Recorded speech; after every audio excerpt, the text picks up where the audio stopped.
నమస్కారం. పాప్ కల్చర్లో ఎప్పటినుంచో ఉన్న ఒక ఆసక్తికరమైన అంశం గురించి ఈరోజు మనం విశ్లేషించుకుందాం. చరిత్ర అద్యాంతం అద్దంలోని ప్రతిబింబాలు మానవ మనసును ఎందుకు అంతగా భయపడుతున్నాయో ఒక్కసారి ఆలోచించండి. సరిగ్గా ఇదే విషయాన్ని ఈరోజు మనం చాలా వివరంగా తెలుసుకోబోతున్నాం. ముందుగా మిడ్ నైట్ మైక్రోఫిక్షన్ ఛానల్ నుంచి తీసుకున్న ఒక భయానకమైన వాక్యాన్ని గమనిద్దాం. నేను నా ప్రతిబింబాన్ని చూశాను కాని అది నన్ను తిరిగి చూడలేదు. నా ప్రతిబింబం అప్పటికీ మంచం మీద నిద్రిస్తూనే ఉంది. వినడానికే వణుకు పుడుతుంది కదూ. మన కళ్ల ముందు కనిపించే మన సొంత ప్రతిబింబం మన కంట్రోల్లో లేనప్పుడు పుట్టే ప్రాథమిక భయానికి ఇదొక పర్ఫెక్ట్ ఉదాహరణ. అసలు అద్దంలోని రాక్షసుడు అనే ఈ కాన్సెప్టేంటో, ఆధునిక కథలు మరియు సినిమాలు ప్రేక్షకులను భయపెట్టడానికి అద్దాలను ఎంత తరచుగా ఉపయోగిస్తాయో ఇప్పుడు చూద్దాం. బ్లడీ మేరీ, క్యాండీమ్యాన్, ఆక్యులస్ సినిమాలోని లాసర్ గ్లాస్ ఇవన్నీ మనకు తెలిసినవే. స్కూల్ పిల్లలు సరదాగా ఆడుకునే బ్లడీ మేరీ ఆటల దగ్గర్నుంచి భారీ హారర్ సినిమాల వరకు అద్దం అనేది ఎంత ముఖ్యమైన పాత్ర పోషిస్తోందో దీన్ని బట్టి అర్థం చేసుకోవచ్చు. ప్రతిబింబం ద్వారా వచ్చే ముప్పు అనేది అందరికీ ఇట్టే కనెక్ట్ అయ్యే ఒక అద్భుతమైన భయానక మార్గమన్నమాట.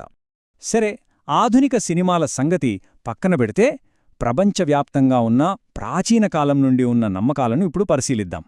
అదేనండి, డాపెల్ గ్యాంగర్ అంటే అచ్చం మనలాగే ఉండే ప్రతిరూపం గురించి ప్రాచీన జానపద కథల్లో ఏం చెప్పారో చూద్దాం. ప్రాచీన సంస్కృతులు ఈ ప్రతిబింబాలను చాలా భిన్నంగా చూశాయి. ఉదాహరణకు, ఈజిప్షియన్ల కా అనేది మనిషి ఆలోచనలను పంచుకునే ఒక భౌతిక ప్రతిరూపం. అదే ఇస్లామిక్ నమ్మకాల ప్రకారం చూస్తే ఖరీన్ అనేది మనిషిని చెడువైపు నడిపించే ఒక సమాంతర ఆత్మ. పేర్లు వేరైనా మనలాగే ఉండే ప్రతిరూపాల పట్ల మనుషులకు ప్రాచీనకాలం నుంచే ఎంతటి భయం ఉండేదో ఈ రెండూ నమ్మకాలు స్పష్టంగా చూపుతున్నాయి. కేవలం ఈజిప్షియన్లు మాత్రమే కాదు, స్కాండినేవియన్ల వార్డోగర్ దగ్గర్నుండి ఫిన్నిష్ పురాణాల్లోని ఎటియేనన్ వరకు చాలా సంస్కృతుల్లో ఈ నమ్మకాలు ఉన్నాయి. ప్రతిబింబాలను అతీంద్రియ శక్తులతో ముడిపెట్టటమనేది ప్రపంచవ్యాప్తంగా మనుషుల్లో సహజంగా ఉండే లక్షణమని మనకర్థమవుతోంది.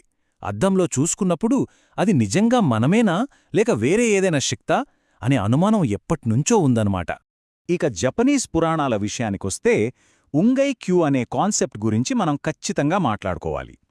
వారు ఈ భయాన్ని కేవలం ఆత్మలకే పరిమితం చేయకుండా ఒక భౌతికమైన వస్తువుగా, అంటే అద్దానికే దెయ్యం పడుతుందనే నమ్మకాన్ని ఎలా సృష్టించారో ఇప్పుడు చూద్దాం. మేఘాలకు ఆవల ఉన్న అద్దం అని పిలవబడే ఈ ఉంగైక్యం పాత వస్తువులకు ప్రాణం వస్తుందని నమ్మే జపనీస్ సంస్కృతికి ఒక అద్భుతమైన ఉదాహరణ. 1784లో టోరియామా సికెన్ ద్వారా ప్రసిద్ధి చెందిన ఈ అద్దం అందులో చూసుకునే వ్యక్తి ప్రతిబింబాన్ని వారికే ఒక భయంకరమైన రాక్షస రూపంగా మార్చి చూపిస్తుందట. ఊహించుకుంటేనే భయంగా ఉంది గదూ. ఆసక్తికరమైన విషయమేంటంటే, ఈ ఉంగైక్యో అనే కాన్సెప్ట్ చైనీస్ సాహిత్యంలో ఉన్న షోమాక్యో నుండి ప్రేరణ పొందింది. అద్దాలు కేవలం మన ముఖాన్ని మాత్రమే కాదు, మన కళ్లకు కనిపించకుండా దాగి ఉన్న భయంకరమైన సత్యాలను, రాక్షసుల నిజరూపాలను బయటపెడతాయని ఆ కాలంలో బలంగా నమ్మేవారని ఇది రుజువు చేస్తోంది. కథలు, పురాణాలు పక్కన పెట్టి ఇప్పుడు సైకాలజీ పరంగా ఆలోచిద్దాం. అసలు ప్రతిబింబం వెనుక ఉన్న మానసిక శాస్త్రమేంటి? ఈ ప్రాచీన పురాణాలు, ఆధునిక సినిమా రాక్షసులు మానవ మెదడుపై ఇంత లోతుగా ఎందుకు ప్రభావం చూపుతాయో తెలుసుకుందాం. రచయిత బ్రయన్ డబ్ల్యూ అలాస్పా ఈ భయానికి సంబంధించిన 4 ప్రధాన మానసిక కారణాలను చాలా స్పష్టంగా వివరించారు. మన సొంత ప్రతిరూపం పట్ల వింతైన అనుభూతి కలగటం, డాపెల్ గ్యాంగర్ భయం, బాత్రూం లేదా పడకగది లాంటి అత్యంత ప్రైవేట్ ప్రదేశాలలో మనం ఉన్నప్పుడు అద్దం ద్వారా ఈ భయం మనల్ని ఎలా ఆవహిస్తుందో ఈయన విడమరిచి చెప్పారు. ఇక్కడ అత్యంత కీలకమైన అంశం ది అన్కానీ వ్యాలీ. మనం అద్దం చూసుకున్నప్పుడు మన ప్రతిరూపమే కనిపిస్తుందని ఆశిస్తాం. కాని ఒకవేళ ఆ ప్రతిబింబం మన కంట్రోల్ లేకుండా స్వతంత్రంగా ప్రవర్తించడం మొదలుపెడితే, ఆ క్షణంలో మన సొంత ఇంట్లోనే మనపై మనకు నియంత్రణ లేదనే భావన కలుగుతుంది. ఇది కేవలం దెయ్యం పట్ల భయం కాదు సుమా, మన స్వయం ప్రతిపత్తిని కోల్పోతున్నామనే అసలైన భయం. సైకాలజీ నుంచి ఇప్పుడు మనం కొంచెం హారర్ నిర్మాణ శైలికొద్దాం. వాస్తవికత మరియు ప్రతిబింబం మధ్య జరిగే ఈ ఘర్షణను భయానక కథల రచయితలు తమ భాషాశాస్త్రంలో ఎలా అద్భుతంగా ఇమిడిచారో ఇక్కడ మనం గమనించవచ్చు. ప్రొఫెసర్ మరియా జోస్ ఫ్యూగిజారో ఒక అకాడమిక్ ఫ్రేమ్వర్క్ ద్వారా దీని గురించి విశ్లేషించారు. ప్రముఖ రచయిత హెచ్పి లవ్క్రాఫ్ట్ రాసిన పొలారిస్ అనే కథను ఉదాహరణగా తీసుకుని భయానక సాహిత్యం తనకంటూ ఒక ప్రత్యేకమైన ప్రపంచంగా ఎలా పనిచేస్తుందో ఆమె నిరూపించారు. రచయితలు కేవలం పదాల ద్వారా మనలో భయాన్ని ఎలా పుట్టిస్తారో చూడటం నిజంగా ఆశ్చర్యకరం. ఈ పట్టికను ఒక్కసారి గమనిస్తే గిజారో విశ్లేషణ మనకు స్పష్టంగా అర్థమవుతుంది.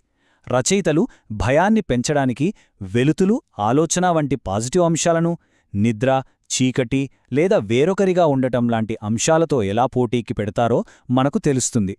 ఒక రకంగా ఇది భయాన్ని సృష్టించే ఒక మ్యాథమెటికల్ ఫార్ములా లాంటిదన్నమాట. అంటే భయానక కథల చట్రం ముఖ్యంగా మానవ మనసును రెండు ద్వంద్వాల మధ్య బంధిస్తుందన్నమాట. మెలకువగా ఉన్నప్పటి వాస్తవికత మరియు నిద్రలో లేదా కలలో ఉండే వాస్తవికత. ఒక సజీవ వ్యక్తికి వారి అతీంద్రియ ప్రతిరూపానికి మధ్య ఉన్న ఆ భయంకరమైన ఉద్రిక్తతను ఇది అద్భుతంగా ప్రతిబింబిస్తుంది.